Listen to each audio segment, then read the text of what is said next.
Le 24 décembre 1969, la France entière s'apprête à fêter Noël. Les rues de Cherbourg sont calmes, il n'y a aucune activité sur le port, compte tenu du mauvais temps.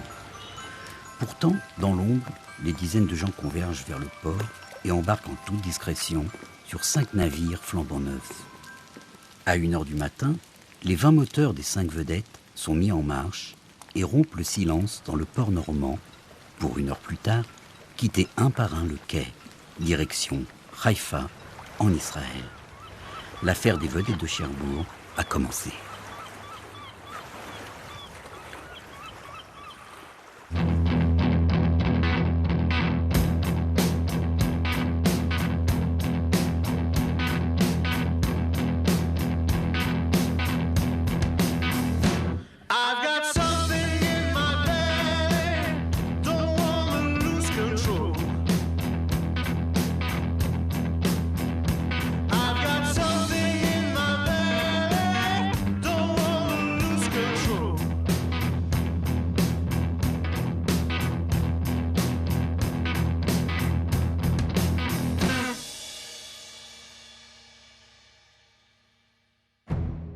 Depuis la création de l'État hébreu, il règne dans la région une tension permanente avec les voisins arabes, et plus précisément l'Égypte et la Syrie.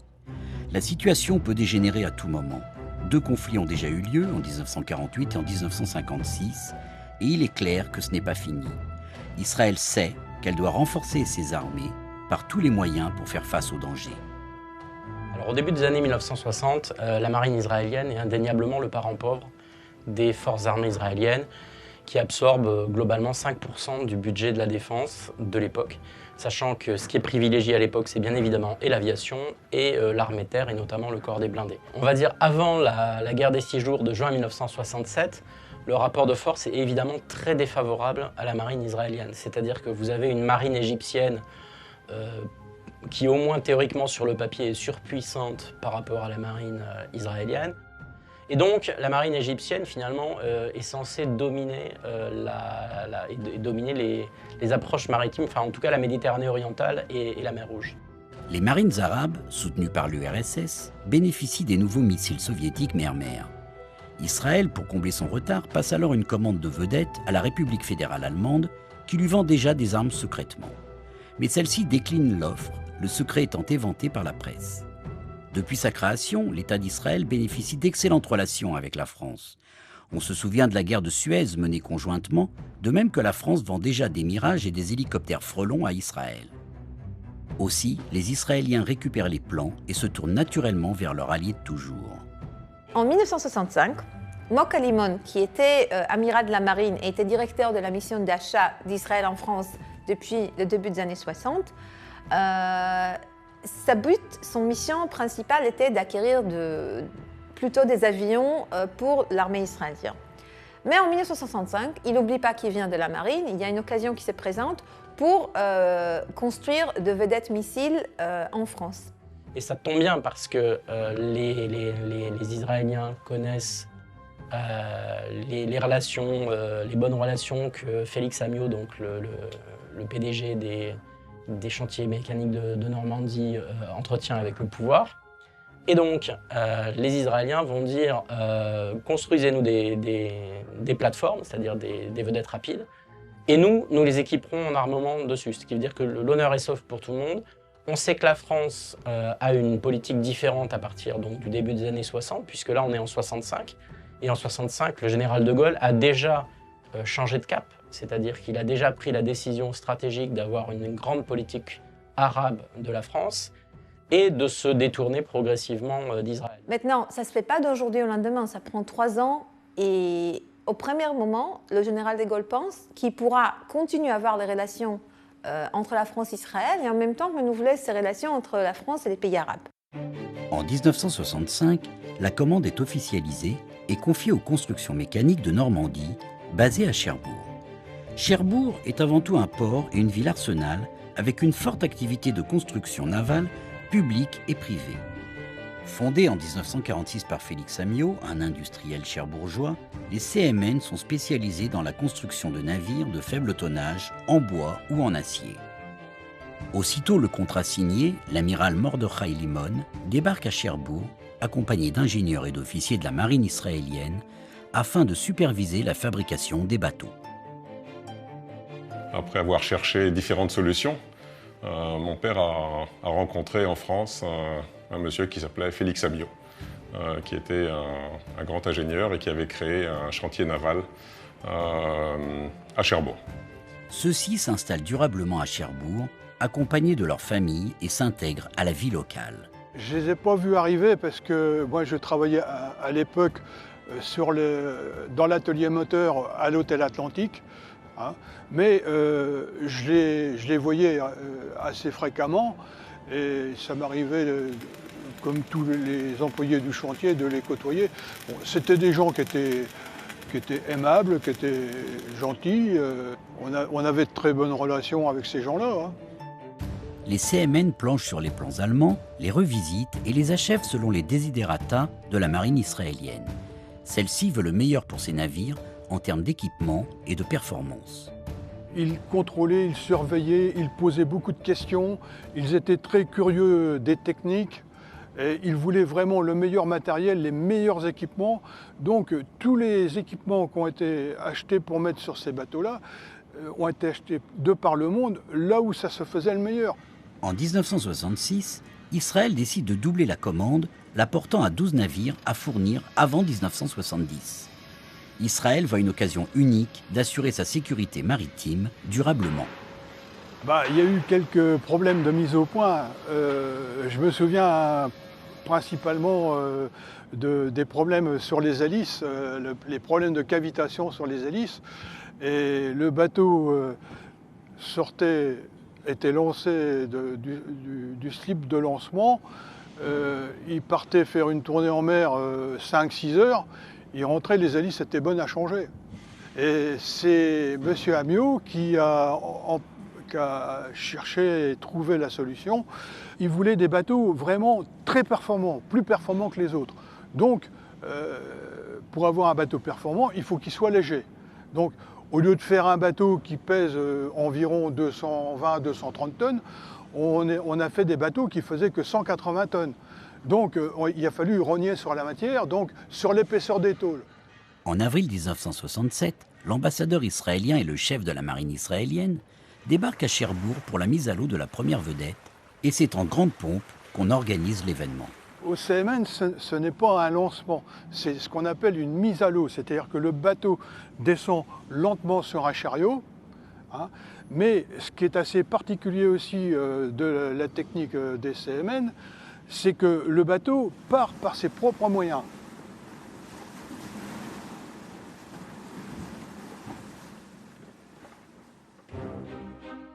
Le 5 juin 1967, Israël n'a pas d'autre choix que de déclencher la célèbre guerre des 6 jours. Si les Israéliens parlent de guerre préventive, la France accepte mal cette attaque soudaine et contraire à leurs recommandations. D'autant qu'Israël conquiert un grand nombre de territoires. Le général de Gaulle déclare un embargo sélectif, c'est-à-dire une interdiction de livrer des armes à Israël. Le général de Gaulle a en tête sa grande politique arabe, notamment de réconciliation avec l'Algérie, avec l'Afrique du Nord, la perspective de contrats mirifiques en Libye, en Égypte, en Arabie, et donc en Irak, bien sûr, et se dit il faut changer de politique. Et pour ça, évidemment, on ne peut pas alimenter les deux camps, donc il faut être cohérent, il faut arrêter de livrer aux Israéliens pour pouvoir livrer massivement aux Arabes. Les Français expliquent que l'embargo il est imposé sur le Moyen-Orient. Mais en effet, en pratique, il est pratiquement seulement sur Israël, en effet. L'opinion publique était très pro-israélien, très. Et la presse était presque entièrement très pro-israélienne. La radio, la télé, même la télé qui était la télé de l'État. Et c'était extraordinaire de voir l'écalage entre l'attitude officielle, la politique officielle de la France et l'opinion publique et la presse de l'autre côté. L'embargo sélectif est maintenu par la France qui attend l'application de la résolution 242 de l'ONU. Celle-ci demande le retour aux frontières d'avant la guerre. Par une subtilité dans leur contrat, les vedettes construites au CMN y échappent. En effet, les vedettes ne sont pas des armes, mais de simples coques.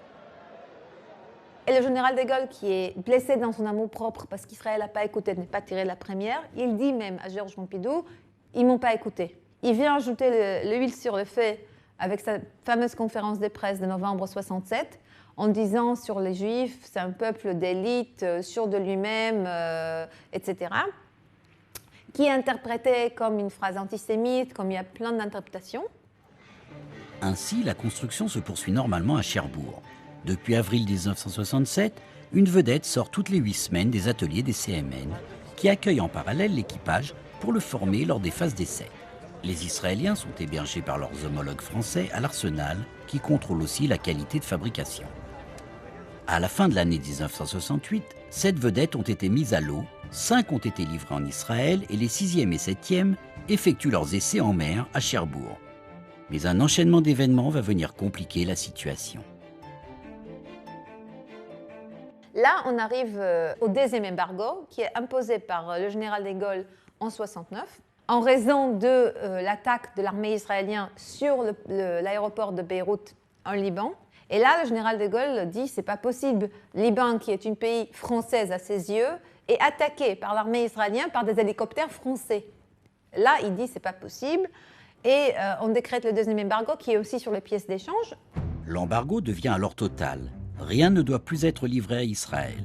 La tension est alors à son paroxysme entre les deux anciens alliés. L'ordre est tenu secret jusqu'à son application. Mais celui-ci se perd opportunément et n'arrive que le 7 janvier, alors que 2 autres vedettes ont quitté Cherbourg prétextant des essais en mer. On s'attendait un petit peu à ce qu'il se passe quelque chose, que les bateaux partent, mais quand même, on s'est retrouvé avec les caisses à outils sur le bord du quai et les bateaux partis, quoi. Les 5 dernières vedettes n'ont aucune chance d'échapper à l'embargo. Paris propose un remboursement que Jérusalem refuse tout net. Il est vital d'obtenir les vedettes compte tenu de 2 événements dramatiques. La marine égyptienne coule un destroyer israélien, puis les Israéliens perdent un sous-marin au large de Chypre. Désormais, ils feront tous les efforts pour renforcer leur marine. L'un des problèmes majeurs réside dans le missile Gabriel. Celui-ci porte à 15 km, quand le missile soviétique porte à 30, d'où la nécessité de compenser par la rapidité des bateaux. C'est de pouvoir gagner en vitesse les navires arabes, se rapprocher, lancer une première salve de missiles quand ils sont globalement à 10 km, puis une deuxième salve quand ils sont à 5 km, et ensuite les terminer au canon, c'est-à-dire les engager au combat, un petit peu comme une joute de chevaliers où chacun se fonce dessus et arrive jusqu'au choc final de la rencontre. Si l'embargo ne fait pas les affaires des Israéliens, il pénalise aussi les CMN et la ville de Cherbourg. Les Israéliens ne payent plus, la banque est inquiète et Félix Amiot voit d'un très mauvais œil un licenciement massif. Il décide alors de payer de sa poche la suite des travaux, tout en entreprenant un gros travail de lobbying pour faire lever l'embargo. Pour cela, il n'est pas seul. L'opinion publique trouve injuste l'embargo et de nombreuses personnalités politiques interpellent le gouvernement. Vexée par la fuite des 2 vedettes, la Marine nationale renvoie les navires et les marins israéliens au port civil, se désintéressant complètement de cette affaire. Les Cherbourgeois regardent avec sympathie et compassion ces équipages et leurs familles bloqués et désœuvrés à Cherbourg, qui attendent une solution pour rentrer chez eux.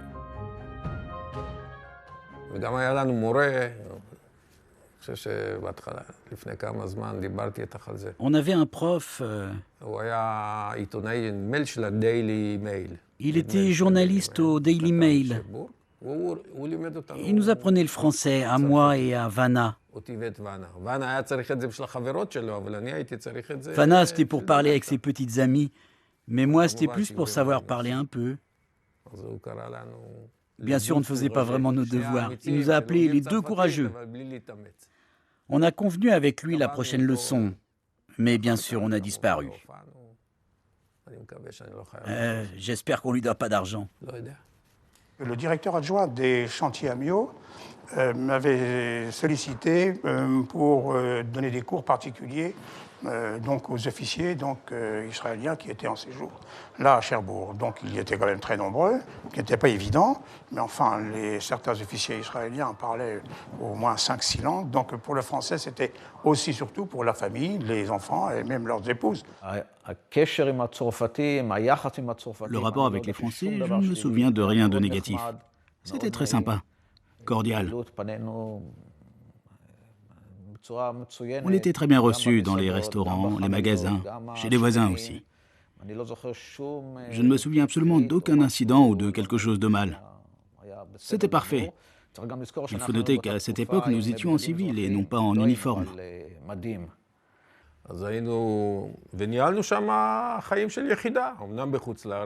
Nous menions la vie d'une unité à l'étranger, sans uniforme, mais avec une vie militaire, avec toute l'autorité d'un commandant de bateau. Il se trouve que j'étais le commandant avec le plus gros équipage, avec 45 marins. Nous avions une vie militaire parfaitement organisée. On s'occupait des équipages avec les congés et tout ce qu'il fallait. Chaque vedette avait un commandant et un équipage et il fallait s'occuper des bateaux. Parce que les bateaux étaient prêts depuis août. Moi, je suis arrivé en septembre. Et voilà, on a mené notre vie ainsi. L'arrivée au pouvoir de Georges Pompidou fait espérer un assouplissement possible de l'embargo. Peu après, notre nouvel ambassadeur arrivait, et c'était Asher Benatan, que tout le monde appelait Arthur, son nom de guerre. Et nous étions tous très curieux de savoir ce que ça allait donner, la présentation des lettres de créance. Mais une fois Pompidou sur place, on se mettait à connaître et à comprendre de quoi il s'agissait. Notamment après une conférence de presse à laquelle j'ai assisté, non seulement assisté, mais j'ai eu en quelque sorte une altercation verbale avec Pompidou. Lors de votre conférence de presse le 10 juillet, vous avez parlé de l'éventualité d'un retour à l'embargo sélectif en ce qui concerne Israël. Un an après, et prenant en considération la présence soviétique au Moyen-Orient, qu'en est-il? Monsieur, depuis un an, en effet, il ne se passe pas de jour ni de semaine où quelqu'un ne dise ou ne se demande si notre politique en matière d'embargo se modifie, va se modifier, s'est modifiée. Et les questionneurs et les informateurs sont infatigables. Ils me font penser à ces gens qui appellent éternellement le même numéro de téléphone et qui ne sont pas découragés parce que le disque leur répond « il n'y a pas d'abonné au numéro que vous avez demandé ». Eh bien, monsieur, il n'y a pas d'abonné au numéro que vous avez demandé. On a compris donc avec qui on a affaire. On a compris que Pompidou ne sera pas meilleur que De Gaulle, peut-être même pire. Et là qu'on a commencé à comprendre que ce n'est pas de là que viendrait vraiment la solution pour l'embargo. Devant l'immobilisme du gouvernement, Félix Amiot décide en protestation de suspendre ses paiements à l'État. L'embargo persistant, il faut une porte de sortie. Celle-ci prend la forme miraculeuse d'une proposition de la Starboat, société norvégienne, qui veut racheter les vedettes. Les Français se ruent dans la brèche et les Israéliens n'ont bizarrement rien à y redire. Moi, je n'étais pas au courant, mais peu de temps avant le départ des bateaux, le départ planifié des bateaux, l'amiral Limon, qui était représentant du ministère de la Défense israélienne en France, m'a appelé, m'a convoqué, il m'a raconté l'histoire de Vedette et m'a dit ce qu'il faut faire maintenant, c'est éviter à tout prix que la presse en ait vent. Pourquoi?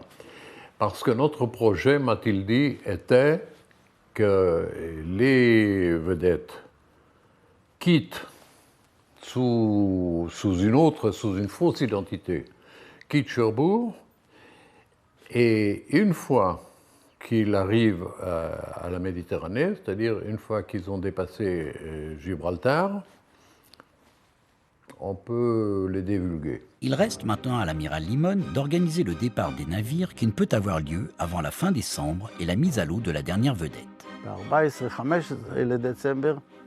Le 14 décembre devait avoir lieu la mise à l'eau de la 5e vedette, la dernière du projet initial de 12 bateaux. La vedette est donc arrivée au port civil. Mokalimon a eu l'autorisation.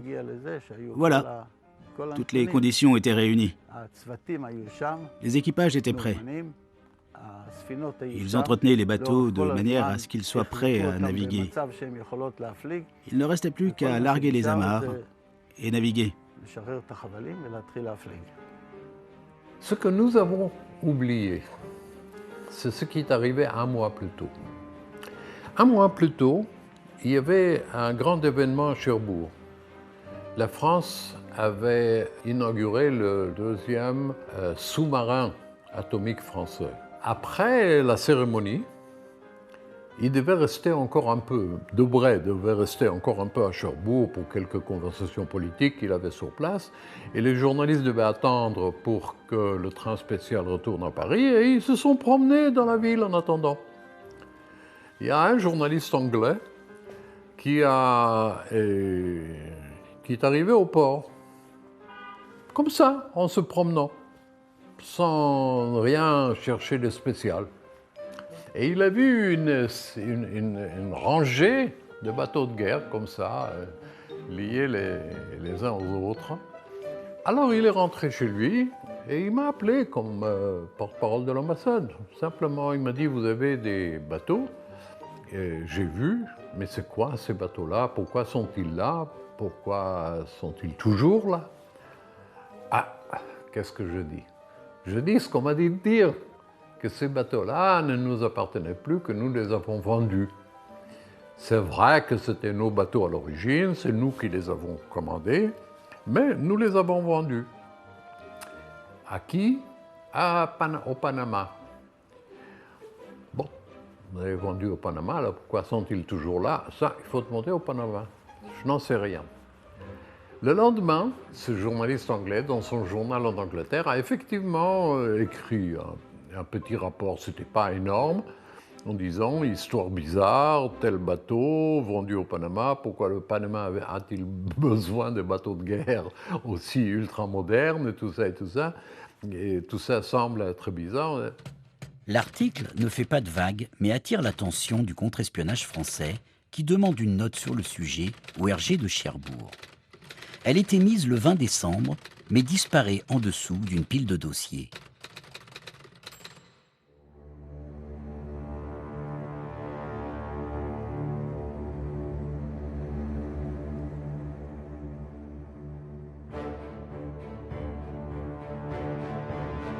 Le problème était qu'il fallait chauffer les moteurs. Un moteur comme ça, il faut amener la température à 100 bars pour pouvoir réellement le démarrer. Donc il faut des générateurs. Mais les générateurs sont des moteurs qui font énormément de bruit. Et donc à chaque fois, il a fallu mettre en route ces générateurs. Il y a eu des plaintes des résidents, ceux qui habitaient à proximité.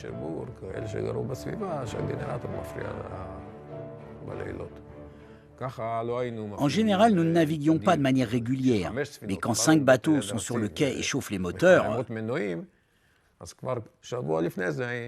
Alors une semaine avant, nous avons fait tourner les moteurs, juste pour que les voisins s'habituent au bruit et aux activités.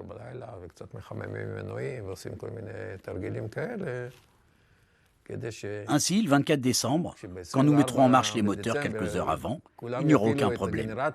Il faut dire que les fenêtres sont fermées. Les gens sont chez eux, donc le bruit n'est pas terrible.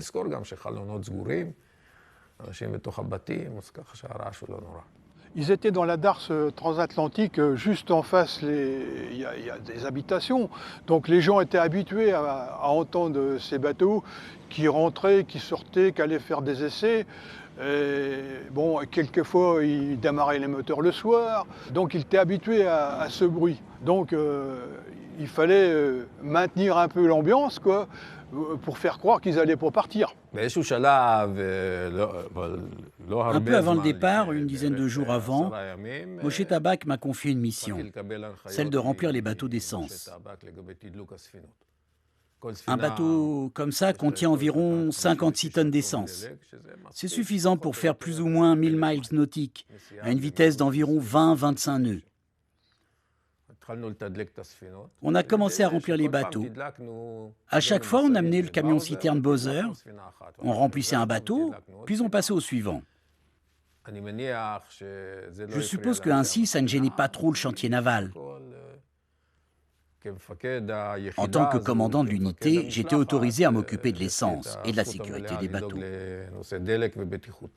Il y avait un autre objectif aussi, c'est de faire croire qu'on allait en mer longtemps dépenser du gasoil, alors qu'on partait en mer et on traînait un petit peu et on rentrait et on n'avait pas consommé le gasoil. Ce qui fait que le jour où ils ont voulu partir, ils avaient quasiment les pleins pour partir.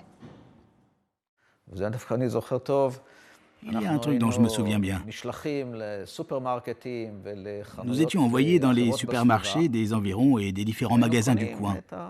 Et on achetait des choses en grande quantité. Je me suis dit, ça ne fait pas drôle qu'on voit un commandant ou des jeunes qui vont au supermarché avec un chariot et le remplissent de sacs de pommes de terre ou de montagnes de poulets surgelés. Mais personne n'a posé de questions, on a payé, on a emmené la nourriture sur les bateaux. Il fallait aussi amener des équipages supplémentaires, environ 45 personnes de plus, et surtout des commandants. Je commandais un bateau. Moshe pouvait commander le deuxième. Mais les autres bateaux n'avaient pas de commandant. Donc il fallait amener des commandants. Le seul problème était la dernière vedette. La vedette est sortie le 15 décembre, puis est restée 10 jours dans la DAS. On a eu un peu de stress. Et puis il y a eu une panne de moteur qu'on a réparée. Le personnel des CMN participe activement aux préparatifs. Les Cherbourgeois se doutent de quelque chose, mais gardent le silence. Au matin, les 5 vedettes sont inspectées par les douanes afin d'achever les démarches d'exportation préparées par M. Lévesque, le mandataire en douane choisi par les CMN. Les papiers sont en règle. On y lit 5 vedettes rapides sous pavillon norvégien marqué Starboat 1 à 5. Et donc le mardi soir, vers 20h, après mon travail normal de journaliste, je suis allé, comme d'habitude, donner un cours. Et je me suis trouvé nez à nez avec M. Marc Giussiani au pied du grand escalier du lot de l'Atlantique. Et mon patron, je peux l'appeler ainsi, me regarde et me dit « Ah, je suis convoqué chez M. Amiot et je ne sais pas ce qu'il me veut. » Donc, j'ai subodoré quelque chose d'intéressant, je suis monté voir, et là, aussitôt, quand je suis arrivé, les officiers israéliens, dont celui que j'ai rencontré, étaient absolument enchantés. Et ils m'ont dit, enfin, ça y est, on part. Le jour du départ, on a déjeuné. Il y avait eu moi, Moka et 2-3 commandants de bateaux. Et il y avait encore quelqu'un venu avec Moka au Café Paris. C'est dans Cherbourg, un restaurant connu de Cherbourg.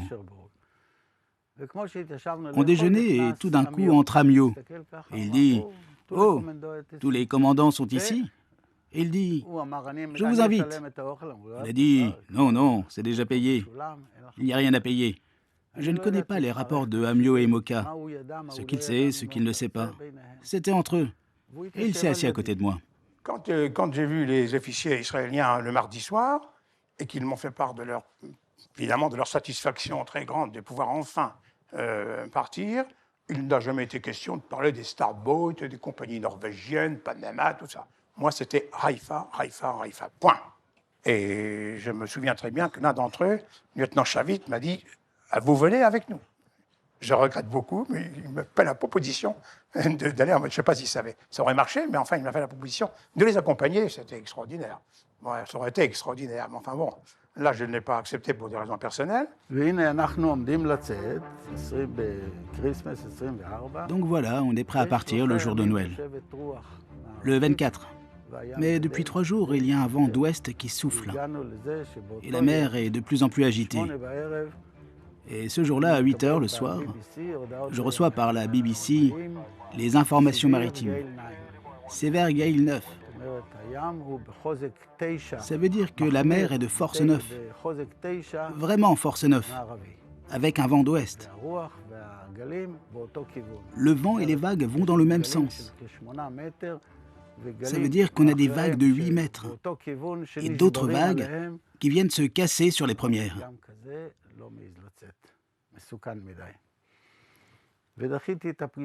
J'ai dit, avec une mer pareille, pas la peine de sortir, trop dangereux. j'ai retardé le rendez-vous à 10 heures, avec l'espoir que cette tempête, comme les 7 autres, vire de sens en arrivant en Irlande, et qu'on ait alors un vent du nord, avec des vagues d'ouest. C'est déjà pas pareil que quand les unes se brisent sur les autres. À 10 heures, il ne se passe rien. Minuit, il ne se passe rien. Ils se sont moqués de moi parce que j'ai dit « À 10 heures, on fait une pause jusqu'à minuit. » Et je suis allé dormir. J'ai dormi. Comment tu peux dormir avec une mer pareille qui nous attend? À minuit 30, on a eu des nouvelles. D'abord la BBC, puis la radio française et allemande, où ils ont dit « Voilà l'accalmie qui vient d'Irlande en direction du nord et un courant qui vient d'ouest et se dirige nord-nord-ouest. » J'ai attendu 1 heure du matin pour être sûr que c'était la réalité. Puis encore jusqu'à 2 heures, pour être sûr que cette situation se confirme. À 2 heures, j'ai réuni tout le monde, annoncé qu'il y avait un vent du nord. Alors on a décidé de partir et à 2h30, on est sorti en mer. À 2h30 du matin, les vedettes ont quitté Cherbourg. L'amiral Limon rejoint Félix Amiot dans son bureau et lui remet un chèque du solde de la commande. L'amiral rentre à Paris et Félix Amiot s'en va tranquillement en vacances. Apparemment, j'étais celui qui avait le plus d'expérience. Je connaissais l'endroit, la météo, je savais rentrer et sortir. C'est un port pas tout à fait simple. Il y a un port intérieur, un port externe. Il y a aussi le problème des marées avec une variation de 10 mètres. Le matin, tu descends dans le bateau, le soir, tu y montes.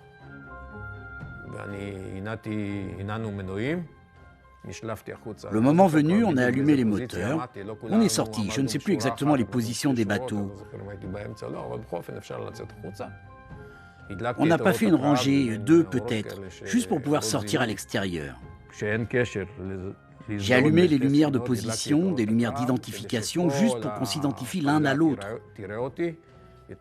J'ai allumé les lumières pour que ceux qui suivent me voient, et on a avancé comme ça, doucement, doucement, vers la sortie. J'ai regardé en arrière pour être sûr que tout le monde me suivait. Personne ne connaissait le chemin pour sortir de Cherbourg. Il faut passer la petite rade, puis la grande rade. Bref, il faut connaître.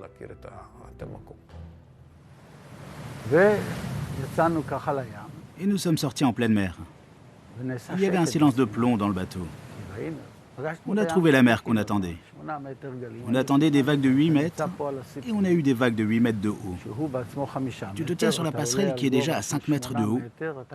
Tu montes de 8 mètres. Tu es comme au 4e étage de ton immeuble.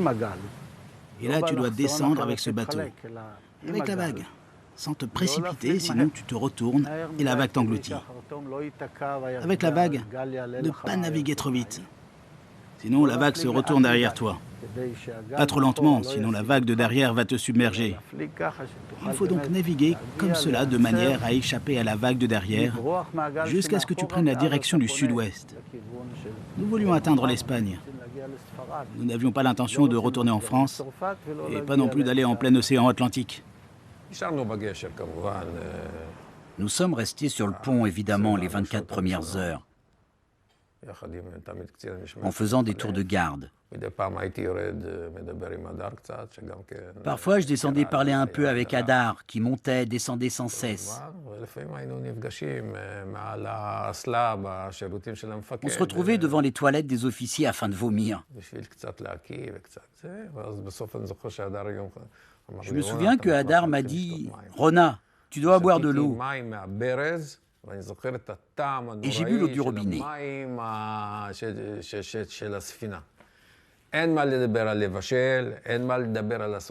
je me souviens encore du goût horrible de l'eau du bateau.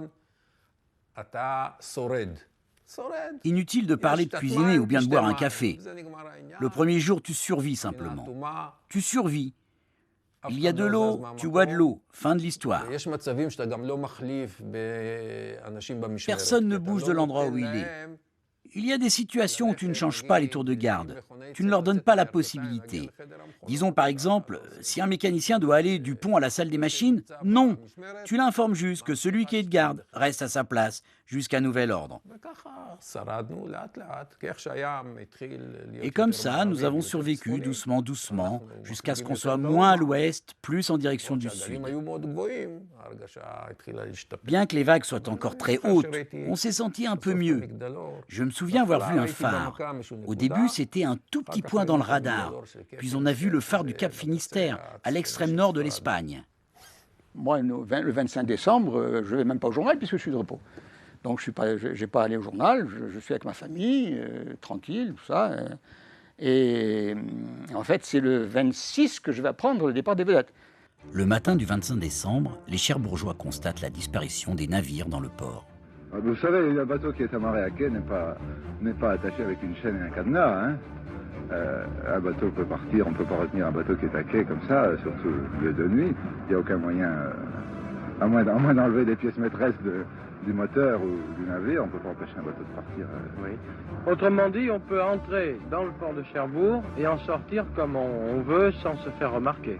Vous savez, quand la nuit tout feu éteint, il n'y a pas tellement de moyens pour repérer un bateau. À 17h, André Corbinet vient officialiser le départ des vedettes auprès des autorités maritimes. Mais cela ne semble encore intéresser personne. Donc je rentre au journal tout de suite, je m'appelle ici le journal, pour voir ce qui se passe. Et je trouve mes 2 ou 3 confrères de service complètement en ébullition à la rédaction, en me disant les vedettes israéliennes sont parties, elles ne sont pas rentrées, et Justiniani ne veut pas qu'on en parle. J'ai prévenu, dès le 26, hein, j'ai prévenu donc RTL et ACP et United Press. Hein, j'ai prévenu leur disant, revenez dans la soirée tard, et j'ai une info à vous communiquer. Mais avant, j'ai quand même téléphoné à mon patron, chez lui, à son domicile, pour lui dire, écoutez, monsieur Justiniani, on ne peut pas, on ne peut plus. C'est pas possible, ça va se savoir, ça fait 2 jours. Moi, mais je vous ai interdit, je vous interdis de parler de cette affaire de vedette. J'ai promis à M. Amiour qu'on n'en parlerait pas, du tout. Bon, alors j'ai attendu, et ACP a balancé le scoop à 23h42, suivi après de United Press, mais Radio Luxembourg. Et là, j'ai rappelé une dernière fois M. Justiniani, vers minuit, pour lui dire, écoutez, M. Justiniani, mais j'ai dit qu'on le promet qu'on n'en parlerait pas. Et je lui ai dit, mais prenez la radio. Et, écoutez, tout le monde est en train d'en parler, il n'y a que nous, on n'en parle pas. Mais j'ai dit, bon, ben... Et du coup, donc, il me dit, non, j'ai promis. Donc, le lendemain matin, effectivement, le samedi, il n'y a rien. Aucune nouvelle, sauf l'agence, bien sûr, Radio Tout le Monde, c'était le déchaînement médiatique, sauf Ouest France et le Daily Telegraph qui ont publié, évidemment, le récit du départ des vedettes, qui ont annoncé le départ des vedettes. À la BBC, j'écoutais la météo, mais aussi, quand tu passes Gibraltar, il y a là-bas un poste de contrôle pour voir qui passe, qui navigue, avec des hélicoptères. Tu veux passer d'une manière correcte. Je suis passé très près de la côte marocaine, et du rocher du Gibraltar, on m'a fait un signal me demandant « Qui êtes-vous » ce qu'il demande à tous. Mais j'ai décidé de ne pas répondre. Ça a pris moins de 10 minutes, et à nouveau ils m'ont envoyé un signal. « Bon voyage, bon voyage !» J'ai compris alors que les Anglais étaient au courant et savaient d'où venaient ces bateaux. En quelques heures, la nouvelle fait le tour des agences et oblige le gouvernement à une réaction à 4 heures du matin. Ils expliquent alors la vente à la Norvège. Mais la Norvège ne sait rien de tout ça. Elle n'a jamais entendu parler de la Starboat. Elle s'offusque du mensonge et menace la France. Le scandale enfle et la supercherie apparaît au grand jour. Alors, le jour même de Noël, dans l'après-midi, notre chargé d'affaires à l'ambassade, Ethan Ron, que j'ai déjà mentionné, a reçu une convocation du ministre des Affaires étrangères, qui était Maurice Schumann, de venir le voir d'urgence, pendant la fête, à Noël, de venir au Quai d'Orsay le voir. Et Ethan Ron m'a demandé de l'accompagner. Alors nous sommes allés tous les deux, et le ministre nous dit, c'est quand même bizarre ce qui se passe, cette histoire des bateaux, cette histoire de bateaux de guerre que vous avez soi-disant vendus. Non, il n'a pas dit soi-disant, que vous avez vendus d'après ce que votre porte-parole, il montre moi, nous dit. Alors vous les avez vendus, bon, c'est votre droit de les vendre. Mais je ne crois pas dans ce cas que ces bateaux arriveront en Israël, bien sûr, parce que vous les avez vendus. Oui, ils n'arriveront pas en Israël, forcément. Mais si par hasard, ce qui ne sera pas le cas évidemment, il a répété ça au moins 10 fois, et ils arriveront quand même en Israël. Non, c'est pas possible, mais si par hasard, ça aura les plus graves conséquences des relations entre la France et Israël, et ça sera ceci et cela. Et vraiment, il y avait une tirade extraordinaire. Bon, nous ne pouvions rien dire. On a dit, on fera un rapport, c'est tout. Ce que le ministre nous dit, on fera un rapport à Jérusalem immédiatement. Mais il a dit, sachez une chose, si l'impossible arrivera quand même, c'est-à-dire que les bateaux arriveront en Israël, et je répète que ça ne sera évidemment pas le cas, mais si, alors le représentant du ministère de la Défense israélienne, l'amiral Limon, et M. Primor, ici présent, ne pourront pas rester ici. Qui a volé les navires? Où vont-ils? En Norvège? Au Panama? En Alaska, comme le suggère Paris Presse, ou plus simplement en Israël? Finalement, Gibraltar signale le soir le passage de 5 navires non identifiés. Michel Debré, ministre de la Défense, demande le bombardement des vedettes en pleine mer par l'aviation. Jacques Chaban-Delmas, Premier ministre, refuse de le suivre sur ce terrain. On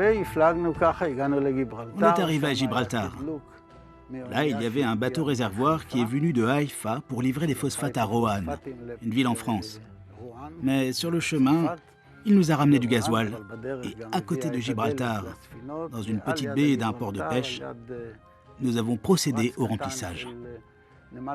Dans les prévisions en Israël, puis lors des essais, ça prenait 7 ou 8 heures. Là, ça nous en a pris 15. Parce que la loi de Murphy nous a eus. On a eu plein de soucis, de petits ennuis, une pompe qui casse et ainsi de suite. En plus, il faut transférer par un tuyau de 2,5 pouces et il faut rentrer dans le bateau 50 000 litres. Ce n'est pas 50 litres que tu prends à la station-service. 50 000. Ça prend du temps.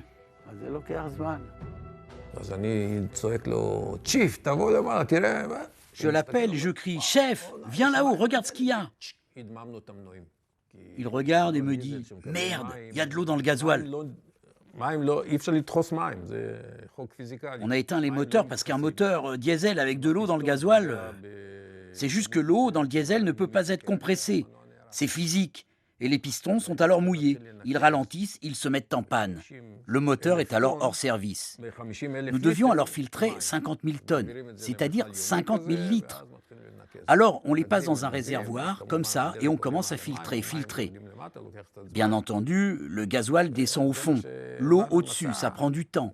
De temps en temps, on remplit une bouteille, on goûte, et si le gasoil est salé, on continue de nettoyer, jusqu'à ce qu'on réussisse. Personnellement, j'étais très stressé par ce problème. Hadar était sur le pont, j'ai couru à la salle des machines parce que je ne pouvais pas rester en place. J'étais parmi les mécaniciens. Je ne les ai aidés en rien, juste je les ai saoulés. Je ne pouvais rester assis, je voulais regarder comment on filtre. Ok, on perd de l'essence, ce n'est pas grave. À la fin, je lui dis, je l'appelle à la radio, Hadar. Je demande si je peux parler au commandant, il répond, oui, Rona, qu'est-ce que tu veux?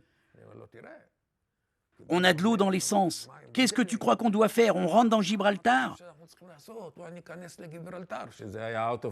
Ce qui était absolument exclu. Si on rentrait à Gibraltar, les Anglais nous auraient arrêtés. On ne serait plus reparti de nulle part. Ça n'était absolument pas dans son esprit. En fait, moi j'étais en panique. Alors il me dit de sa voix douce, « Dis-moi, Rona, tu essayes de me faire peur ?» À cet instant, je me suis calmé. Ok, fin de l'histoire. On a continué à filtrer et tout s'est bien passé. À Cherbourg, c'est la cohue. Mais les équipes envoyées ne peuvent filmer qu'un pauvre quai vide. Quant aux Cherbourgeois, ils n'ont rien vu, rien entendu, mais ne cachent pas leur joie du vol des vedettes. Si à Haïfa commence une attente fébrile, depuis le passage à Gibraltar, Israël reste discret. En France, le monde politique est en émoi. On veut des responsables. Le Conseil des ministres du 31 décembre aboutit à un communiqué officiel. Le Conseil des ministres a décidé de suspendre de leurs fonctions le général Cazel et l'ingénieur général Bond. Le gouvernement a décidé de demander le rappel de 2 des membres de la mission diplomatique israélienne à Paris, qui se sont portés forts au nom du gouvernement d'Israël de la validité des contrats de cession. Quand les bateaux s'approchent de Haïfa, il y règne alors une véritable euphorie. Moshe Dayan lui-même est là pour accueillir ses héros. Et puis on est arrivé, plus ou moins. Je me souviens qu'on est rentré. Tu sais, quand tu t'approches de la baie de Haïfa et tu vois les lumières, quand tu t'approches dans la nuit, c'est toujours très familier à n'importe lequel des commandants de la marine israélienne. Tu vois les lumières, Bat Galim, tu vois bien le port, et quand les bateaux de commerce ont vu notre approche à l'entrée du port, on n'est pas allé au port normal, hein. On est allé au port militaire de Kishon.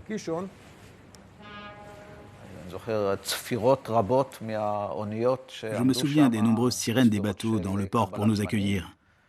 On a accosté, on a débarqué et ils nous ont emmenés à une réception donnée à la base. Je me souviens que Moshe Dayan était là-bas. Il était ministre de la Défense. Il nous a reçus, il a dit quelques mots. J'étais très heureux d'y retrouver ma copine de l'époque qui m'attendait. Aujourd'hui, c'est ma femme. Nous nous sommes toujours écrits. Ça a été une grande joie de la revoir, bien sûr. Les journalistes trouvent quelques scoops comme la révélation de la présence à Cherbourg de l'amiral Limon au moment du départ des vedettes. Pour éviter une crise diplomatique, celui-ci est rappelé en Israël au début de l'année 1970, où il est accueilli en héros par Moshe Dayan en personne. Moi, j'étais un enfant. J'étais arrivé à Paris, j'étais à l'école. Je n'étais pas tellement impliqué. Je savais vaguement ce que mon père faisait. On avait une vie très agréable à Paris. Et le premier souvenir que moi j'ai comme enfant de cette affaire de vedette de Cherbourg, c'est que pour Noël 69, j'avais été par hasard envoyé chez des amis de mes parents pour les vacances de Noël. Et tout à coup, je vois à la télévision quelqu'un qui ressemble étrangement à mon père. J'avais jamais vu mon père à la télévision, donc je ne l'ai pas reconnu immédiatement. Et puis j'entends qu'on cite son nom. Et quelques minutes plus tard, le téléphone a sonné, c'était ma mère qui me dit qu'il s'est passé quelque chose et qu'on doit quitter la France assez rapidement. Pour moi, c'était un peu un choc. Je suis arrivé à Paris à 3 ans. Je dois dire qu'à l'époque, je me sentais plus français qu'israélien. J'avais très peu de souvenirs d'Israël. J'avais quitté à 3 ans. La médiatisation internationale de la traversée des vedettes israéliennes offre au chantier de Félix Amiot une publicité mondiale. Dès 1969, le chantier a mis au point une version améliorée du modèle israélien, la Combattante 2, écroule rapidement sous les commandes et les visites de délégations étrangères. Après avoir démontré leur qualité nautique entre Cherbourg et Haïfa, les vedettes vont démontrer leur valeur militaire lors du nouveau conflit qui oppose Israël à ses voisins arabes en octobre 1973.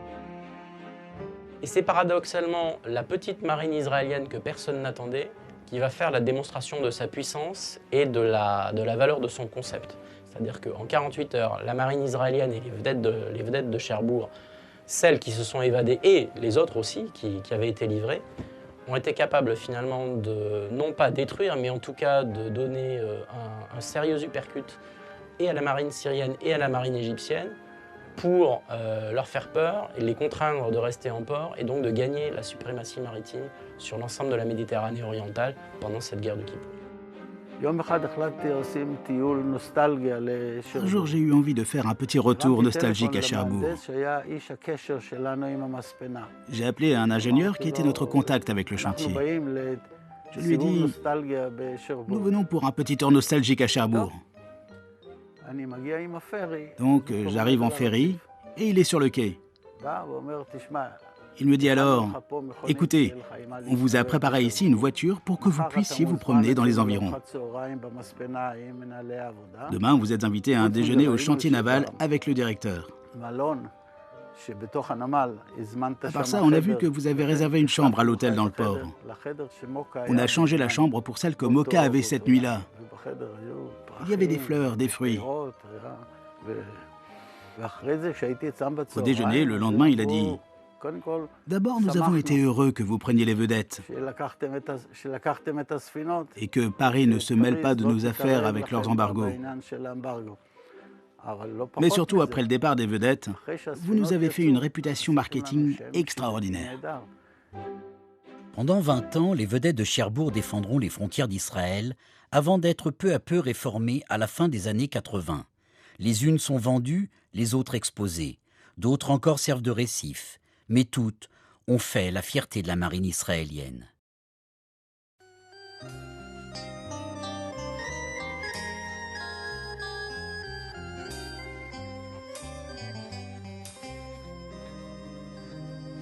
לא הלבין מפרש באופק, כך מתחיל אותו סיפור, וחמש ספינות באופל התחמקו מנמל שרבור.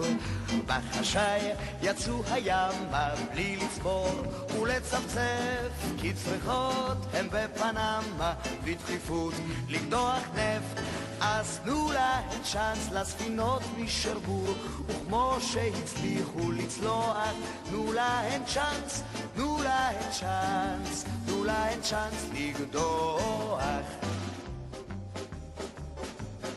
ומברק בהול נשלח לה אליזה אל הארמון, ואומרים כי הנשיא נראה פתאום כמו לימון. אך ספינות הנפט הרחיקו וחלפו, פרמו ספרד, לא היה שם אף גבריאל, אך באים אחד אחד. לה לה לה לה